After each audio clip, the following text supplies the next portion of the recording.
Et si jamais tu te demandes, c'est fait par Binge Audio.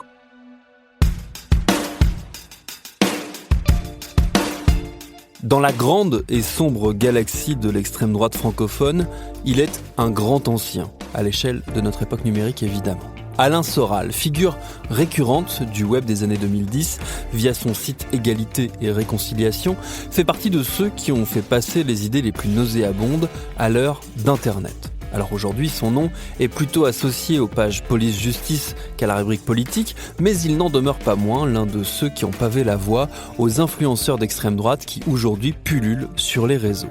Alors comment et pourquoi ce personnage a réussi à s'implanter dans notre décor ? C'est ce qu'on va se demander dans cet épisode. Je suis Thomas Rozek et vous écoutez Programme B.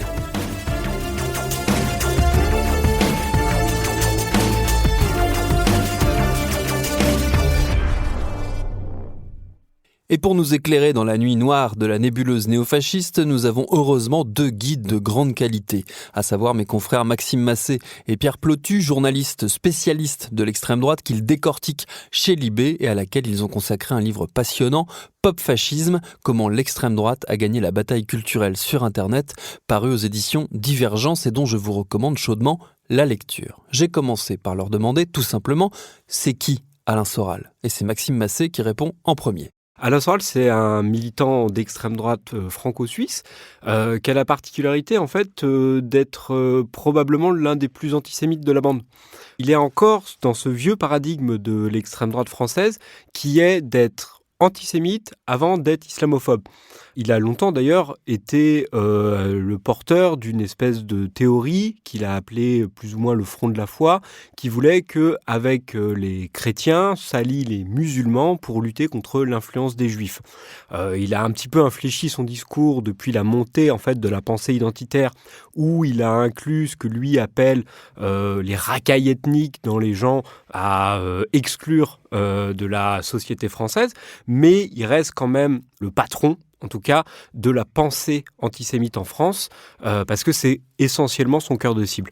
C'est un penseur, c'est un militant. Pierre Plotu. C'est un doctrinaire, plus qu'un penseur, mais c'est aussi et surtout un influenceur. Avant les influenceurs, Alain Soral, c'est un peu le papa de toute cette fachosphère actuelle, moderne, de ces influenceurs d'aujourd'hui, dont d'ailleurs beaucoup sont passés chez lui. Mais il y a cette capacité, si ce n'est cette volonté en fait à intégrer l'air du temps pour servir le discours qui sera consommé par une communauté, d'autant plus que le marché est de plus en plus concurrentiel. Alain Soral, il a un parcours assez long. C'est quelqu'un qui a une soixantaine d'années et surtout c'est quelqu'un qui arrive en fait dans le milieu parisien alors qu'il a alentour d'une vingtaine d'années. En fait, il arrive un petit peu dans les valises de sa sœur, Agnès Soral, qui est connue pour son rôle notamment dans le film Ciao Pantin. Et lui, en fait, il intègre à ce moment-là un Paris un peu punk, un Paris un peu branché. Et il est en même temps militant au Parti communiste. Il tient d'ailleurs une ligne assez stalinienne au Parti communiste, c'est quelqu'un d'assez dur. Et il va se faire connaître avec des livres où il va parler de sociologie, et notamment un livre qu'il va faire avec Hector Obalk, qui s'appelle « Les mouvements de mode et expliqués aux parents ». Donc c'est un peu ce qu'on pourrait avoir aujourd'hui, TikTok expliqué à mes parents ou quelque chose d'un peu approchant. Et en fait, ça va lui ouvrir un petit peu les plateaux de télévision où il va justement commencer à construire un petit peu un animal médiatique où effectivement il est assez mordant, il a des opinions assez tranchées, notamment sur la question du féminisme. C'est un anti-féministe convaincu. Vous pensez que C'est mon choix. un homme est supérieur à une femme, Sur France 3, que vous êtes supérieur aux femmes ? en 2000. Un homme est évidemment supérieur à une femme sur le plan physique. Il est plus fort, musculairement. Ce qui veut dire que dans une dispute, s'il n'y a pas de respect pour la femme, il peut lui mettre une branlée. C'est ça que ça veut dire. L'inverse n'est pas possible. Je pense que pour les hommes et pour la société, une femme, c'est d'abord... Je vais être provoquant, c'est d'abord un animal physique. Une femme existe d'abord parce qu'elle est belle ou pas belle. Parce que là, la femme aime que l'homme soit dur et juste, en haut et en bas. Et en fait, du Parti communiste. Il va très très rapidement faire le grand écart et se rapprocher progressivement du Front National, à l'époque, qui est dirigé par Jean-Marie Le Pen. Alors il prétend avoir écrit une partie des discours de Jean-Marie Le Pen, notamment le discours de Valmy, qui est un discours de Jean-Marie Le Pen assez connu avant la présidentielle de 2002.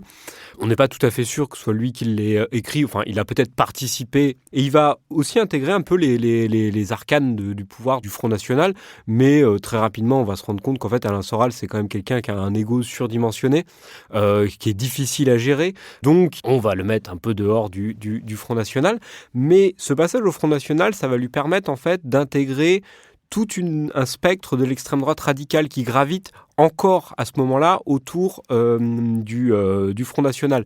En fait, il va commencer à développer ce qui est la ligne actuelle d'Alain Soral, c'est-à-dire un très très fort antisémitisme. On a eu accès effectivement à des carnets, des choses qui nous ont permis aussi d'entrer un petit peu dans la psyché d'Alain Soral, qui ont été recueillis par des services d'enquête dans un dossier qui est actuellement en cours, et qui montre qu'Alain Soral est quelqu'un qui a besoin d'avoir un petit carnet comme ça et de griffonner frénétiquement des choses dedans, des mots-clés comme ça. Alain Soral, quand il fait des listes, on fait des listes, pas une liste de courses, mais une liste d'idées, on fait des points, des traits, des croix, que sais-je. Lui, il dessine des étoiles de David.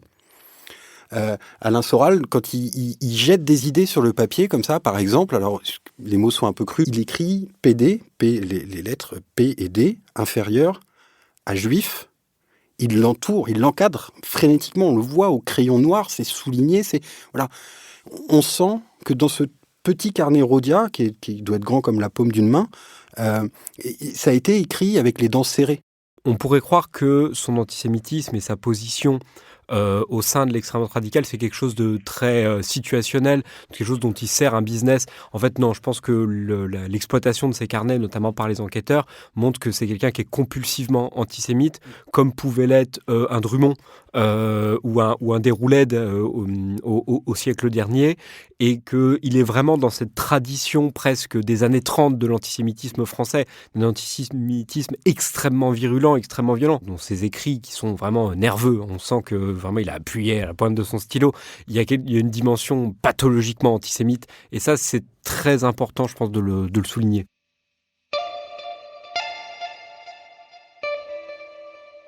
Soral va devenir un personnage du nouveau monde médiatique, comprenez le monde numérique, via une plateforme dont le nom est encore bien connu, Égalité et Réconciliation. En 2007, il lance ce mouvement avec l'aide d'anciens militants du GUD, Philippe Péninck, Gildas Mazet et Frédéric Chatillon, par ailleurs proches de Marine Le Pen. Égalité et Réconciliation se veut un club de pensée nationaliste entièrement dédié à la parole de Soral. Et c'est surtout son site internet qui va servir de point de ralliement à toute une nouvelle génération d'extrême droite. Pendant assez longtemps, ça a été le premier blog politique en France. Sur le web français, c'était le plus consulté. Devant même certains médias qu'aujourd'hui, certains pure players qu'on connaît tous aujourd'hui, je ne vais pas citer de nom parce que je ne veux pas faire d'impolitesse à des confrères de qualité, mais voilà, à un moment donné, Égalité et Réconciliation, ça pesait vraiment quelque chose dans le paysage politique français. Quand Alain Soral arrive sur Internet aux alentours des années 2010, ses outrances antisémites lui ont déjà interdit l'accès au plateau télé. Même Thierry Ardisson, qui a été quand même quelqu'un qui a fait beaucoup pour la promotion d'Alain Soral, ne le reçoit plus. Il n'y a encore que Frédéric Tadei dans l'émission Ce soir ou jamais qui continue à le recevoir. Il va comprendre très rapidement qu'il peut exister à travers un autre médium que celui de la télévision, c'est Internet et surtout les vidéos.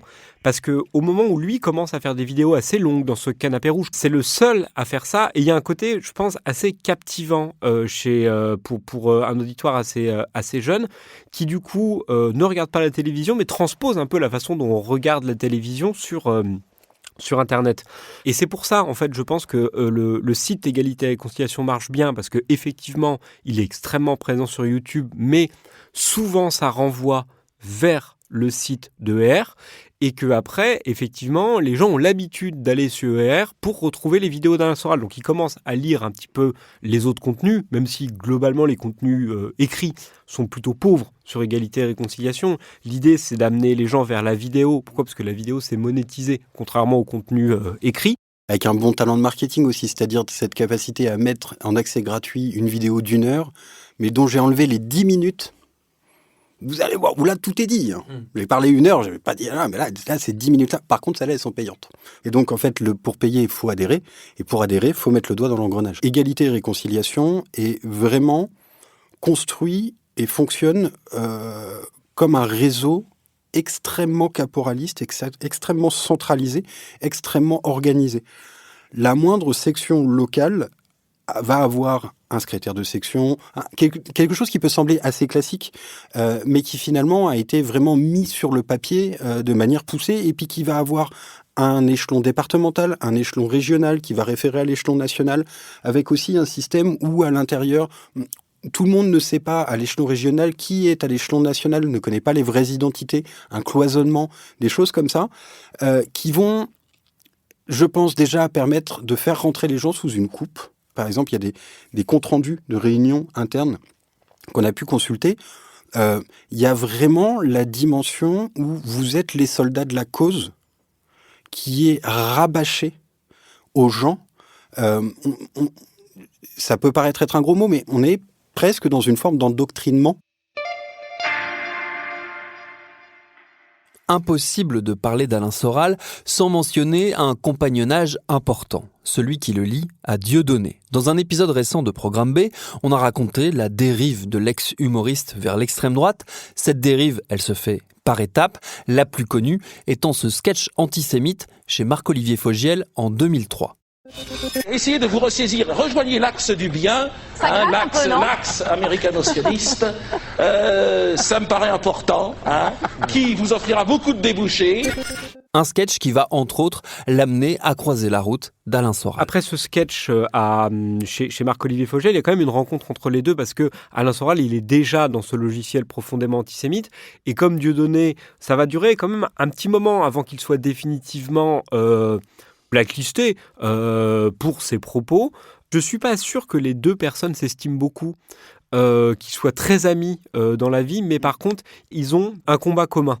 Ils ont surtout un créneau à porter tous les deux, et ils le portent assez bien d'un point de vue efficience, c'est-à-dire que Dieudonné, c'est celui qui est censé faire rire, celui qui tourne en dérision la communauté juive systématiquement, et Alain Soral, ça va être celui qui va avoir la figure du penseur, qui va expliquer pourquoi, soi-disant, elle se comporte comme ça avec eux. Et en fait, ils forment un duo vraiment efficace sur ce point. Et surtout, ils vont avoir l'intelligence, au début, d'essayer de s'ouvrir en fait à tous les autres canaux.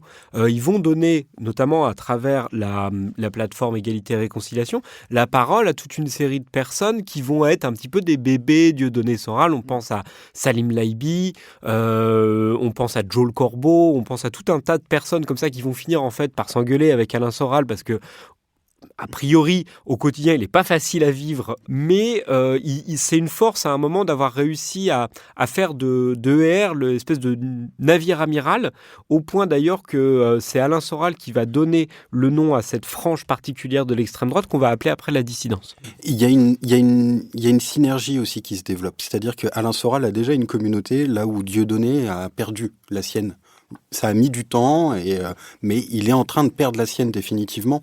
Tous ces gens qui se considèrent pas comme d'extrême droite, qui ne sont pas d'extrême droite, mais qui ont parfois bien trop longtemps cru en Dieudonné, finalement, au bout d'un moment, tout le monde lui a quand même fini par lui tourner le dos. Donc, il y a une rencontre entre à la fois un Alain Soral qui aimerait bien être une star, mais qui n'y arrive pas, qui du coup trouve aussi ce héros, ce personnage, cette incarnation auprès d'un Dieudonné, et un Dieudonné qui aime bien être au centre des attentions, mais qui a plus trop de communauté et qui sait qu'il peut s'appuyer sur une machine efficace. Cette machine efficace, elle va connaître quelques avaries techniques, notamment lorsqu'en 2016, Soral, devant un Dieudonné un peu dépassé par les événements, passe à tabac sur le web un autre militant néo-nazi, Daniel Conversano. Une vidéo hélas devenue culte, mais qui va lui coûter assez cher. Je ne suis pas un identitaire, Soral, quoique tu l'aies dit souvent sur Facebook pour monter ta petite horde de maghrébins contre moi. Je ne suis pas un identitaire. Commence à me parler poliment. Non, je ne te respecte pas, donc ça n'a pas de... Non. Tu me respectes pas. Non, je te respecte pas. Non. Il va quand même, à ce moment-là, être un peu cancel, comme ils aiment bien le dire, par une partie de l'extrême droite qui vont trouver que là, en fait, il a exagéré. On ne vient pas débattre avec les points. Et surtout, en fait, Daniel Conversano, son suprémacisme blanc, en fait, c'est la forme la plus aboutie de l'idée identitaire. Et au moment où ça arrive, les identitaires sont en train de prendre la plus grosse part de l'extrême droite française. Ce sont les plus efficaces, ce sont ceux qui portent le discours le plus efficace à cet instant-là. Ça l'est toujours d'ailleurs. Et le logiciel d'Alain Soral, qui est d'une réconciliation avec les Français musulmans contre les Juifs, ça ne marche pas. Ça ne marche pas et d'ailleurs, c'est assez simple. Je pense que Daniel Conversano, le jour de cet échange, ce qui provoque les coups qui lui sont portés, le résume assez bien. Il explique tout simplement que Alain Soral n'est plus efficace parce que les gens en ont plein le cul des Arabes. Mais le Front National est à 30% aussi. C'est pas ta ligne qui l'a amené à 30%, c'est parce que les gens en ont plein le cul des Arabes. Bordel. Attends, mais tu vas arrêter de faire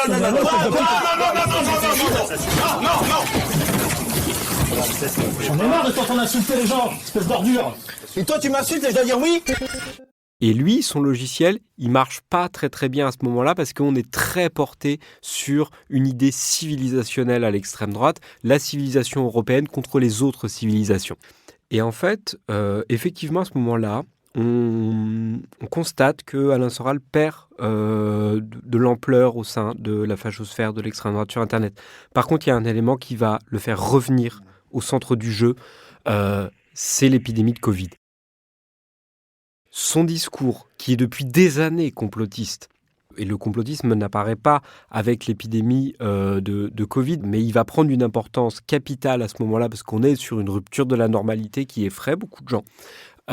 Lui, il arrive avec un discours qui est déjà construit. On va avoir des gens qui vont essayer de surfer. On pense notamment à Florian Philippot. Florian Philippot, il a dit tout et son contraire pendant la pandémie. Alain Soral, il arrive avec une ligne qui est invariante. Le Covid, c'est les Juifs. Et c'est quelque chose qui va rencontrer une psyché, des vieux réflexes du suprémacisme blanc. C'est-à-dire que la figure du juif empoisonneur de puits, peuple déicide, etc., qui sont des fantasmes moyenâgeux, très clairement, qui ont mené à des pogroms, etc., mais sont toujours extrêmement présents en tâche de fond à l'intérieur des logiciels identitaires, suprémacistes, néo-nazis, quel que soit le nom qu'on leur donne. Ils ont cette pensée commune sur une hiérarchisation du monde à travers la couleur de peau et la religion. Il a su avoir un discours qui a porté à un moment donné où on consommait énormément d'Internet, forcément on était bloqué chez nous, dans des communautés extrêmement diverses, et d'aller amener des réponses simples à des problèmes compliqués. Ce qu'on retrouve dans ça, c'est que à l'extrême droite radicale, quand bien même aujourd'hui la figuronie est celle du musulman, de l'immigré, de l'envahisseur, du grand remplacement, de tous ces délires suprémacistes qui rencontrent l'air du temps, on retrouvera toujours une brique très importante qui sera toujours laissée à l'antisémitisme. Si on reparle ces dernières années de Soral, outre ses succès durant le Covid, c'est également sur le plan judiciaire. Car l'influenceur d'extrême droite, qui est habitué à se confronter aux autorités, a connu un épisode inédit après une vidéo dans laquelle il appelait à renverser l'État par la force en utilisant des armes, entre autres joyeusetés. On a le classique, injure publique antisémite, diffamation publique antisémite, etc. Ça, c'est un classique chez Alain Soral. Mais il y a également, effectivement, cette dimension d'atteinte aux intérêts fondamentaux de la nation, l'appel à prendre les armes pour renverser le pouvoir en place, qui est illégal, et ce qui, pour cette fois, est une accusation qui ne relève pas ce qu'on appelle du droit de la presse. On n'est plus dans ce corpus de la liberté d'expression, on est dans un appel à quelque chose de très grave, à mobiliser d'autres.